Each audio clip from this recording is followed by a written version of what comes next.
ನಾನೀಗ ಬಂದು ನಿಂತಿರೋದು ಸಜ್ಜನ್ ರಾವ್ ಸರ್ಕಲ್, ವಿಶ್ವೇಶ್ವರಯ್ಯಪುರಂನಲ್ಲಿರುವಂತಹ ಸಜ್ಜನ್ ರಾವ್ ಸರ್ಕಲ್ನಲ್ಲಿರೋ ಸುಬ್ರಹ್ಮಣ್ಯ ಸ್ವಾಮಿ ದೇವಸ್ಥಾನ, ವಲ್ಲಿ ದೇವಸೇನಾ ಸಮೇತ ಶ್ರೀ ಸುಬ್ರಹ್ಮಣ್ಯ ಸ್ವಾಮಿ ದೇವಸ್ಥಾನ. ಬೆಂಗಳೂರು ದಕ್ಷಿಣ ಭಾಗದ ಅತ್ಯಂತ ಪ್ರಸಿದ್ಧ ದೇಗುಲಗಳಲ್ಲಿ ಹಾಗೆ ಪುರಾತನ ದೇಗುಲಗಳಲ್ಲಿ ಈ ದೇಗುಲ ಕೂಡ ಒಂದು. ದೇಗುಲದ ಆವರಣವನ್ನ ಗಮನಿಸ್ತಾ ಇದ್ದೀರಿ. ಹಬ್ಬದ ವಾತಾವರಣ ದೇಗುಲದ ಆವರಣದಲ್ಲಿ ಮನೆ ಮಾಡಿದೆ. ಇದಕ್ಕೆ ಕಾರಣ ಸ್ಕಂದ ಷಷ್ಠಿ ಹಿನ್ನೆಲೆಯಲ್ಲಿ ಪ್ರತಿ ವರ್ಷ ಈ ದೇಗುಲದಲ್ಲಿ ಬೆಳ್ಳಿ ರಥೋತ್ಸವ ನಡೆಯುತ್ತೆ. ಆ ಕಾರ್ಯಕ್ರಮಕ್ಕಾಗಿ ಇಷ್ಟು ಸಂಖ್ಯೆಯಲ್ಲಿ ಭಕ್ತ ಸಾಗರ ದೇಗುಲದ ಆವರಣದಲ್ಲಿ ಸೇರಿರೋದು. ಅದರ ಜೊತೆಗೆ ದೇಗುಲದ ಒಳಭಾಗದಲ್ಲಿ ವಿಡಿಯೋಗ್ರಫಿಗೆ ಅವಕಾಶ ಇಲ್ಲ. ಬಟ್ ಬಂದಂಥ ಲಕ್ಷಾಂತರ ಸಂಖ್ಯೆಯ ಭಕ್ತರಿಗೆ ದೇವರ ದರ್ಶನ ಆಗಬೇಕು ಅನ್ನುವಂತಹ ಕಾರಣಕ್ಕಾಗಿ LED ಸ್ಕ್ರೀನ್ ಮೂಲಕ ದೇವರ ದರ್ಶನವನ್ನ ಮಾಡಿಸುವಂತಹ ಕೆಲಸವನ್ನ ಇಲ್ಲಿನ ಆಡಳಿತ ಮಂಡಳಿ ಮಾಡ್ತಾ ಇದೆ. ವಿವಿಪುರಂನಲ್ಲಿರುವಂತಹ ಈ ಸುಬ್ರಹ್ಮಣ್ಯ ಸ್ವಾಮಿ ದೇವಸ್ಥಾನ ನಿರ್ಮಾಣವಾಗಿದ್ದು ಸುಮಾರು 89 ವರ್ಷಗಳ ಹಿಂದೆ 1934ರಲ್ಲಿ ಈ ದೇಗುಲವನ್ನ ನಿರ್ಮಾಣ ಮಾಡಲಾಯಿತು. ನಿರ್ಮಾಣ ಮಾಡಿದವರು ಯಾರು ಅಂತ ಗೊತ್ತಾ?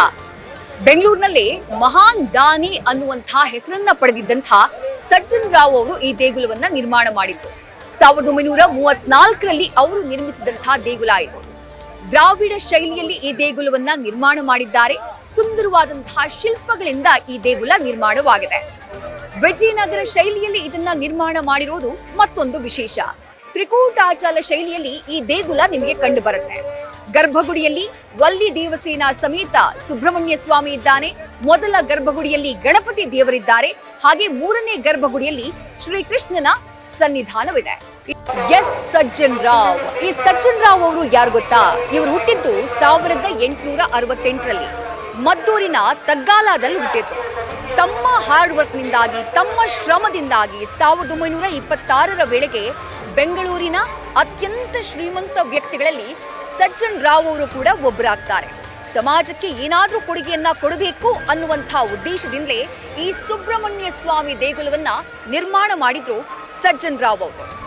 ಅವರು ನಿರ್ಮಿಸಿದಂತಹ ಈ ದೇಗುಲದಲ್ಲಿ ಪ್ರತಿ ವರ್ಷ ಸ್ಕಂದ ಷಷ್ಠಿಯ ಸಂದರ್ಭದಲ್ಲಿ ಬಹಳ ಅದ್ಧೂರಿಯಾಗಿ ಬೆಳ್ಳಿ ರಥೋತ್ಸವ ನಡೆಯುತ್ತೆ. ಈ ರಥೋತ್ಸವಕ್ಕೆ ಲಕ್ಷ ಸಂಖ್ಯೆಯಲ್ಲಿ ಭಕ್ತರು ಆಗಮಿಸುತ್ತಾರೆ. ಸಜ್ಜನ್ ರಾವ್ ಸರ್ಕಲ್ನಲ್ಲಿರುವಂತಹ ಸುಬ್ರಹ್ಮಣ್ಯ ದೇಗುಲದ ಬೆಳ್ಳಿ ರಥವನ್ನ ನೀವು ಗಮನಿಸ್ತಾ ಇದ್ದೀರಿ. ಬೆಳ್ಳಿ ರಥದಲ್ಲಿ ಸುಬ್ರಹ್ಮಣ್ಯ ಸ್ವಾಮಿ ವಿರಾಜಮಾನನಾಗಿದ್ದಾನೆ. ನೆರೆದಿರುವಂತಹ ಲಕ್ಷಾಂತರ ಸಂಖ್ಯೆಯ ಭಕ್ತರನ್ನ ಆಶೀರ್ವದಿಸುತ್ತಿದ್ದಾನೆ. ಈ ಸುಬ್ರಹ್ಮಣ್ಯ ಸ್ವಾಮಿ ದೇಗುಲದ ಸ್ಕಂದ ಷಷ್ಠಿಯ ವಿಶೇಷತೆಯೇ ಈ ಬೆಳ್ಳಿ ರಥೋತ್ಸವ.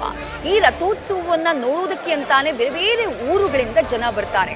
ಸುಬ್ರಹ್ಮಣ್ಯ ಸ್ವಾಮಿ ದೇಗುಲದ ಆವರಣ ಮುಂಭಾಗದ ರಸ್ತೆಯಲ್ಲಿ ಈ ಬೆಳ್ಳಿ ರಥದಲ್ಲಿ ಸುಬ್ರಹ್ಮಣ್ಯ ಸ್ವಾಮಿಯ ಮೂರ್ತಿಯನ್ನ ಕೂರಿಸಿ ಇಲ್ಲಿ ತೇರನ್ನ ಎಳೆಯುವಂತಹ ಕೆಲಸವನ್ನ ಮಾಡಲಾಗುತ್ತೆ.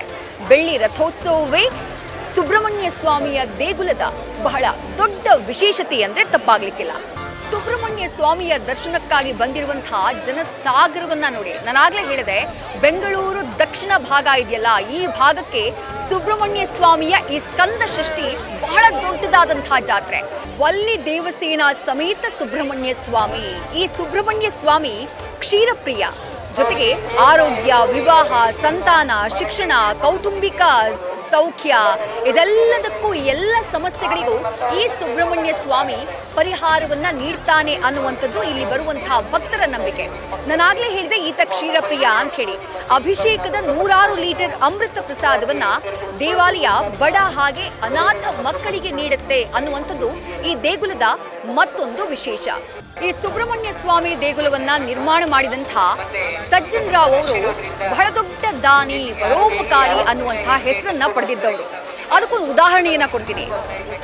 ಯಾವಾಗ ಮೈಸೂರು ಸಂಸ್ಥಾನದ ದಿವಾನರಾಗಿದ್ದಂತಹ ಸರ್ ಮಿರ್ಜಾ ಇಸ್ಮಾಯಿಲ್ ಅವರು ಬೆಂಗಳೂರಲ್ಲಿ ವಾಣಿ ವಿಲಾಸ ಆಸ್ಪತ್ರೆಯನ್ನ ನಿರ್ಮಾಣ ಮಾಡೋದಕ್ಕೆ ಸಜ್ಜನ್ ರಾವ್ ಅವರಿಂದ ಸಹಾಯವನ್ನ ಕೇಳಿದ್ರು. ಆ ಸಂದರ್ಭದಲ್ಲಿ ಸಜ್ಜನ್ ರಾವ್ ಅವರು ಆ ಕಾಲಕ್ಕೇನೆ 50,000 ರೂಪಾಯಿಯ ಸಹಾಯವನ್ನ ಕೊಟ್ಟರು. ಹೀಗಾಗಿ ಇವತ್ತಿಗೂ ಕೂಡ ವಾಣಿ ವಿಲಾಸ ಆಸ್ಪತ್ರೆಯ ಒಂದು ವಾರ್ಡ್ ಸಜ್ಜನ್ ರಾವ್ ಅವರ ಹೆಸರಿನಲ್ಲಿದೆ. ಅದು ವಾಣಿ ವಿಲಾಸ ಆಸ್ಪತ್ರೆಯ ಮೂಲಕ ಸಜ್ಜನ್ ರಾವ್ ಅವರ ಕೊಡುಗೆಯನ್ನ ಸ್ಮರಿಸ್ತಾ ಇರುವಂತಹ ರೀತಿ. ಸಜ್ಜನ್ ರಾವ್ ಸರ್ಕಲ್ನಲ್ಲಿರುವಂತಹ ಈ ಸುಬ್ರಹ್ಮಣ್ಯ ಸ್ವಾಮಿ ದೇಗುಲದ ಬಗ್ಗೆ, ಇಲ್ಲಿನ ಸ್ಕಂದ ಷಷ್ಠಿ ಹಾಗೆ ಬೆಳ್ಳಿ ರಥೋತ್ಸವದ ಬಗ್ಗೆ ಇವತ್ತು ನೀಡಿದಂತಹ ಮಾಹಿತಿ ನಿಮ್ಗೆ ಇಷ್ಟ ಆಯಿತು ಅಂತ ಭಾವಿಸ್ತೀನಿ. ಕ್ಷಣ ಕ್ಷಣದ ಮಾಹಿತಿಗಾಗಿ ನೋಡ್ತಾ ಇರಿ ನ್ಯೂಸ್ ಫಸ್ಟ್, ನಿರ್ಭೀತಿಯಿಂದ ನಿಮ್ಮ ಪರವಾಗಿ.